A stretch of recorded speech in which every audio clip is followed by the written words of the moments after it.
Souvent, quand on aborde le sujet de la souffrance humaine, on a ce réflexe de chercher des explications hyper cliniques, une sorte de précision presque chirurgicale, tu vois. Ouais, tout à fait. On veut rationaliser. C'est ça. On se casse une jambe, on va à l'hôpital, la radio montre une ligne blanche bien nette sur l'os, et le médecin dit simplement voilà, le problème est là, on va réparer ça. C'est l'approche mécanique de la douleur. C'est rassurant en fait, parce que c'est visible, c'est mesurable, et surtout, c'est facilement catégorisable. On identifie la cause, pam, on applique le traitement. Exactement. Mais le problème, c'est que dès qu'on sort de la traumatologie pure, dès qu'on entre dans le domaine de la douleur profonde, de la souffrance morale, ou des drames inexpliqués qui frappent au hasard, cette machine à rayons X, elle sert plus à rien. Ah ben non, elle est complètement aveugle. Le diagnostic clinique s'arrête. On se retrouve face à un paysage qui est, pour être tout à fait honnête, un brouillard total, quoi. Un espace complètement flou où l'esprit humain cherche désespérément du sens. Et c'est là que la logique purement mathématique ou médicale s'effondre. Face à ce qu'on appelle souvent le scandale de la souffrance, l'opacité de notre condition humaine reprend ses droits. La science, elle peut expliquer le comment d'une maladie cellulaire, mais elle reste muette sur le vertigineux pourquoi. Ce qui nous amène du coup directement au cœur de notre plongée d'aujourd'hui. On va explorer une réflexion qui est extrêmement puissante, basée sur les travaux du père Ludovic Consega. Oui, des travaux vraiment passionnants. Il propose en fait une analyse super détaillée d'un texte historique publié en 1984, la lettre apostolique Salvifici Doloris, un texte écrit par le pape Jean-Paul II qui porte sur le sens chrétien de la souffrance humaine. C'est un document majeur. Ouais, mais posons tout de suite les bases pour ceux qui nous écoutent. La mission aujourd'hui, c'est absolument pas de s'enfermer dans un cours de théologie abstraite. Surtout pas. L'objectif, c'est vraiment d'extraire de ce document une approche pragmatique, concrète et applicable pour la vie de tous les jours, face à l'adversité, au deuil ou à la maladie. Et c'est une approche vitale, parce que la théorie pure, en général, elle survit pas au premier impact avec une vraie épreuve personnelle.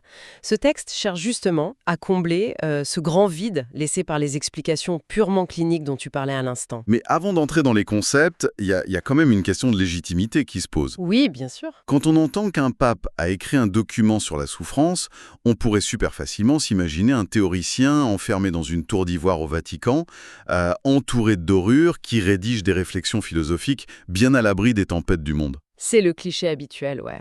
Voilà, donc qui était vraiment l'homme derrière ce texte ? C'est la clé de voûte pour comprendre toute sa réflexion. L'auteur, Karol Józef Wojtyła, qui est né en Pologne en 1920, il est très très loin de l'image du théoricien en tour d'ivoire. C'est clair. Son histoire personnelle, c'est en fait un enchaînement foudroyant de tragédies intimes. Il perd sa mère à l'âge de 9 ans. 9 ans, waouh ! Ouais, à 12 ans, c'est son frère aîné, son unique fratrie, qui décède. Et alors qu'il a que 21 ans, il perd son père. Attends, donc avant même d'entrer vraiment dans l'âge adulte, il est orphelin, absolument seul au monde. Totalement seul, oui. C'est un niveau de deuil précoce qui détruirait psychologiquement la plupart des gens, quoi. Se retrouver sans aucune famille à 21 ans, c'est vertigineux. Surtout quand on ajoute le contexte historique de l'époque. Bah oui, 1920, donc la guerre. Voilà, ces drames familiaux se déroulent sur fond de Seconde Guerre mondiale. La Pologne est alors littéralement démembrée, écrasée sous la double occupation de l'Union soviétique d'un côté et de l'Allemagne nazie de l'autre. Le pire scénario possible. Et pour survivre, pour échapper à la déportation, ce jeune homme brillant, qui a plutôt une nature d'intellectuel et de poète à la base, il se retrouve contraint de bosser comme ouvrier dans l'usine chimique Solvay, à partir d'octobre 1940. Ah ouais, donc on passe directement des bancs de l'université à la réalité brutale du travail manuel lourd. C'est exactement ça. Et le travail dans cette usine chimique, c'était épuisant, c'était dangereux, l'environnement était marqué par une misère terrible. J'imagine. Mais au-delà de l'épuisement physique, il y a surtout le traumatisme moral. Il voit au quotidien ses propres compatriotes, ses collègues, ses amis être raflés et déportés vers les camps de la mort. L'horreur absolue au quotidien. Il témoignera plus tard que cette immersion dans la condition ouvrière la plus dure et ce contact permanent avec la terreur ont marqué son existence au fer rouge. Il n'a jamais parlé de la douleur humaine par ouï-dire, en fait. Bon, décortiquons un peu tout ça, parce que c'est exactement l'image qui m'est venue en préparant cette émission.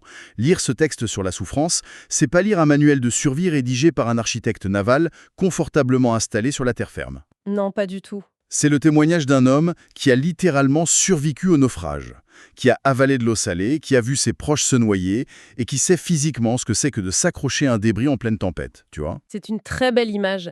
Et d'ailleurs, cette familiarité avec l'épreuve, elle s'est pas arrêtée avec la fin de la guerre ou son ascension dans l'Église. Même pendant son pontificat, qui a été un des plus longs de l'histoire, d'octobre 1978 à sa mort en 2005, son corps a été un véritable champ de bataille. Ah oui, les analyses de Riccarda Lazzari, qu'on a aussi dans nos sources, soulignent vraiment ça.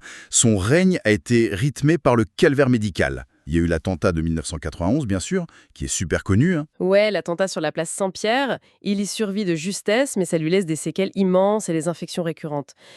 Mais c'est que le début. Ah bon? Mais dès 1991, les premiers symptômes de la maladie de Parkinson s'installent. Ça altère sa motricité, sa parole. L'année suivante, il subit une très lourde opération pour un cancer de l'intestin. Ah oui, quand même. Et on peut ajouter à ce tableau clinique une luxation de l'épaule, une fracture du fémur, une appendicite et une arthrose sévère du genou qui rendait le moindre de ses déplacements atrocement douloureux sur la fin de sa vie. Ok, donc le contexte est clairement posé.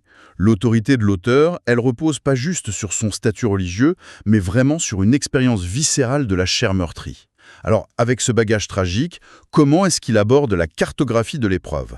C'est quoi la première étape de sa réflexion face à la douleur? La réflexion, elle commence par une distinction vitale, dans la partie 2 du texte, entre la souffrance physique et la souffrance morale. Ok, La douleur physique, c'est celle qui touche le corps, la blessure, la maladie cellulaire dont on parlait au début. la fameuse ligne sur la radio. Exactement. Mais la souffrance morale, elle déchire l'âme. C'est l'angoisse, le désespoir, la perte totale de repères.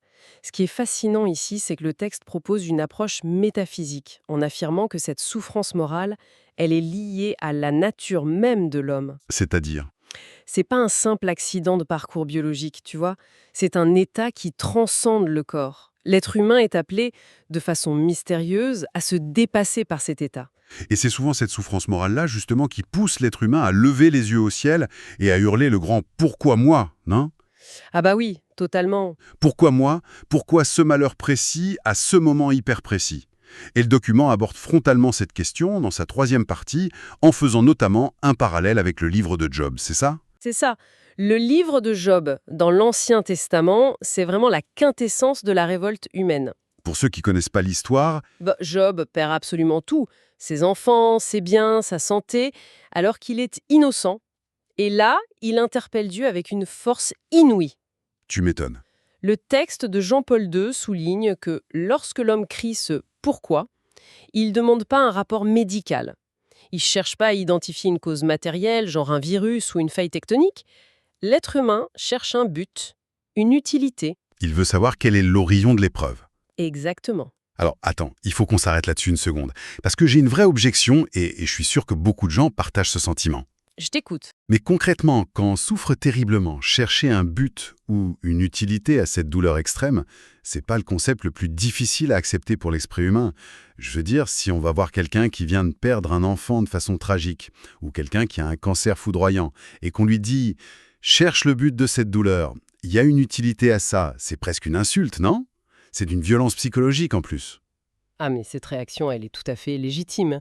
Et c'est vraiment le grand écueil de toute réflexion philosophique ou religieuse sur la douleur. Mais heureusement, le document contourne ce piège avec énormément de prudence. Comment ça? Il propose jamais une utilité mathématique froide ou calculée. Il te dit pas telle tragédie sert à compenser telle chose. C'est pas un tableau Excel, quoi. Il reconnaît explicitement que cette question du pourquoi, c'est le mystère le plus insondable et potentiellement le plus destructeur pour nous. Donc il n'a pas de réponse magique. Non, la réponse proposée, c'est pas un concept abstrait, c'est un renversement de perspective basé sur la figure du Christ sur la croix, dans la 4e partie du texte. Et comment cette figure du Christ change la donne par rapport à notre fameuse question sur l'utilité? Dans la logique chrétienne développée ici, la réponse au mal, elle vient pas d'un Dieu qui t'explique la souffrance de loin, depuis les nuages. Elle vient d'un Dieu qui y plonge lui-même. Sur la croix, la manifestation de l'amour divin absorbe la souffrance. Et le point crucial que soulèvent nos sources, c'est que cette perspective ne supprime absolument pas les souffrances temporelles. D'accord, donc le deuil reste le deuil. Le deuil reste le deuil. Le cancer reste le cancer. L'épreuve, elle s'évapore pas par magie parce que t'as la foi. En revanche, ça jette une lumière nouvelle, celle du salut, sur les ténèbres de l'épreuve. Donc la douleur reste intacte, mais son éclairage change en fait. Voilà. Au lieu d'être un trou noir stérile et complètement absurde, la souffrance revêt une dimension nouvelle parce qu'elle entre en contact avec la mort. Et ça nous amène au concept le plus dense de l'analyse, l'idée de la participation. Ah oui, la fameuse participation. Dans la 5e partie, le texte s'appuie sur une phrase de l'apôtre Paul dans sa lettre aux Colossiens qui dit « Je complète en ma chair ce qui manque aux épreuves du Christ ». C'est une notion vertigineuse, cette idée que l'humain puisse participer à la souffrance rédemptrice. Ouais, alors là, c'est là que ça devient vraiment intéressant, mais décortiquons un peu ça. Parce que pour quelqu'un qui n'a pas fait 10 ans d'études de théologie, dire « je complète les épreuves du Christ », c'est hyper contre-intuitif. C'est vrai que la formulation peut surprendre. Bah oui, est-ce que ça veut dire que l'épreuve originelle, elle n'était pas suffisante? Comment un être humain avec ses petites douleurs du quotidien ou ses grands drames, il peut compléter un truc aussi absolu? J'essaie de trouver une image pour visualiser ça. Vas-y. Est-ce que ce serait comparable, disons, à un effort collectif brutal? Ou une immense chorale? Imagine t'es seul dans une pièce, terrassé par la douleur. Si tu cries de désespoir, c'est qu'un bruit dissonant, destructeur, qui se perd dans le vide. Ouais, l'écho de la solitude. Mais si, d'un coup, cette voix brisée rejoint un chœur monumental qui chante une œuvre complexe, la voix reste éraillée, la douleur est toujours là, mais le cri n'est plus absurde. Il s'intègre dans une harmonie gigantesque qu'il dépasse pour bâtir quelque chose de plus grand. Est-ce qu'on est dans cette logique d'une union qui donne du sens? C'est exactement ça. Cette image de la chorale illustre super bien le mécanisme que décrit le document. L'idée, c'est pas que l'œuvre du Christ était incomplète, mais plutôt qu'elle reste ouverte. Ouverte à nous, en fait. Oui, le Christ a ouvert sa propre souffrance à toute souffrance humaine. Dès lors, quand une personne souffre et qu'elle choisit d'unir sa douleur à cette dynamique-là, son cri cesse d'être isolé. La souffrance perd son caractère d'impasse solitaire. Et c'est ce que Lothar appelle, dans la 6e partie, l'évangile de la souffrance. Un évangile qui, si je suis bien ton raisonnement, est pas juste un vieux parchemin figé dans le passé. C'est un livre qui continue de s'écrire tous les jours. Hein. C'est l'idée centrale. Chaque témoin de la foi d'hier, chaque personne malade ou endeuillée d'aujourd'hui qui trouve le moyen d'unir sa douleur à cet élan plus vaste, eh bien, elle écrit un nouveau chapitre de cet évangile. C'est ce qui permet à l'être humain de ne pas sombrer dans le nihilisme, de ne pas se laisser écraser par l'absurdité du mal. C'est fort. On passe d'une solitude totale face à la tragédie à une proposition de sens radicalement partagée.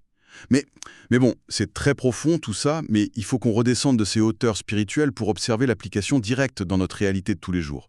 C'était la promesse de notre émission, le pragmatisme. Tout à fait, retour au concret. Comment cette vision change nos actions? Si on adopte cette philosophie, comment on réagit demain matin face à la souffrance d'un proche ou même d'un inconnu croisé dans la rue? Eh bien, le texte aborde cette question super pratique dans sa 7e partie, à travers la méditation sur le fameux bon samaritain. L'histoire dans l'Évangile. Voilà, face à un homme roué de coups et laissé à moitié mort sur le bord de la route, t'as plein de gens qui passent leur chemin. Le samaritain, lui, il s'arrête. Il prend le temps de s'arrêter. Et l'enseignement ici, c'est que la loi de la solidarité humaine exige des actions précises et physiques. Face à l'homme qui souffre, il ne s'agit pas d'avoir une vague sympathie passive ou d'envoyer des bonnes ondes de loin, tu vois. Oui, pas juste un like de compassion sur les réseaux sociaux. Exactement.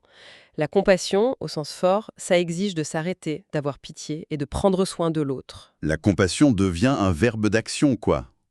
Et il y a une citation majeure tirée de l'analyse là-dessus qui résume tout ce basculement. Le texte affirme que la souffrance est présente dans le monde pour, et je cite, « libérer l'amour ». L'épreuve agirait comme un déclencheur pour faire naître des œuvres d'amour envers le prochain. C'est ça. Si on relie cela à une perspective plus large, on touche à l'essence même de ce qui fait de nous des êtres humains connectés. La souffrance, la vulnérabilité de l'un devient l'opportunité d'action pour l'autre. C'est le cœur pragmatique du message. Oui, un appel féroce contre l'indifférence qui gangrène tellement notre monde. Le but final, tel que décrit par Jean-Paul II, c'est de transformer nos sociétés pour aboutir à une véritable civilisation de l'amour. Alors qu'est-ce que tout cela signifie au fond?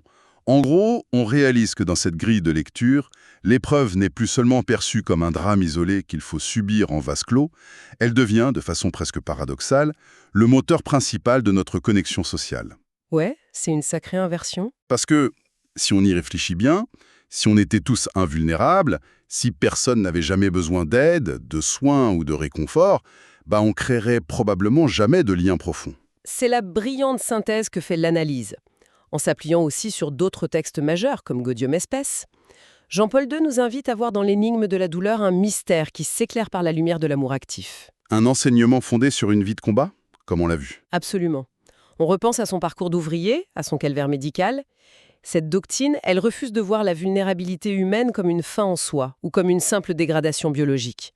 Elle en fait le point de départ d'un appel vital à la solidarité. Ce qui nous ramène à notre point de départ, ce fameux manuel de survie rédigé dans la boue les usines et les hôpitaux du XXe siècle. La souffrance vue non pas comme une impasse, mais comme le catalyseur ultime pour réveiller notre humanité. C'est très bien résumé. Et ça me pousse vers une ultime réflexion pour clôturer notre plongée. Une pensée qui émerge hyper naturellement quand on confronte ce texte écrit en 1984 à la réalité de nos sociétés modernes aujourd'hui. Ah, je crois que je vois où tu veux l'en venir. Une sorte de grand écart culturel. Ouais, un paradoxe assez provocateur, sans attendre de réponse immédiate, mais juste pour y réfléchir. Si, comme le suggère ce texte avec tant de force, la souffrance est présente dans le monde spécifiquement pour libérer l'amour, pour forcer la compassion et créer une civilisation plus solidaire, qu'est-ce qu'on est en train de faire aujourd'hui ? C'est-à-dire ? Dans nos sociétés modernes, il y a une obsession presque totale pour l'idée de cacher, d'aseptiser ou de rendre invisible tout ce qui relève de la douleur, de la vieillesse, de la maladie lourde. Ah oui, on institutionnalise la vulnérabilité, quoi. On construit des établissements spécialisés, des murs blancs, très propres, pour mettre à distance ce qui nous effraie. La mort et la douleur ont été sortis de l'espace public. C'est exactement ça. On vit dans l'illusion perpétuelle que tout va bien, la fameuse tyrannie du bonheur lisse, où il faut toujours avoir l'air en pleine forme. Mais en voulant absolument supprimer la vue de la souffrance, en l'invisibilisant, est-ce qu'on risque pas, paradoxalement, de supprimer l'opportunité même d'exercer notre profonde humanité ? C'est une vraie question. Si la douleur est le déclencheur de la solidarité, en effaçant la blessure de notre champ de vision, on est peut-être tout simplement en train d'éteindre le moteur de notre propre compassion. La fameuse machine à rayons X de nos sociétés contemporaines cherche le confort absolu, mais à force de tout lisser et de tout cacher, elle a peut-être oublié de regarder comment le cœur humain se construit réellement dans l'épreuve. Voilà de quoi méditer et observer le monde qui nous entoure avec un œil nouveau. Merci de m'avoir accompagné pour cette belle réflexion. Merci à toi, c'était passionnant.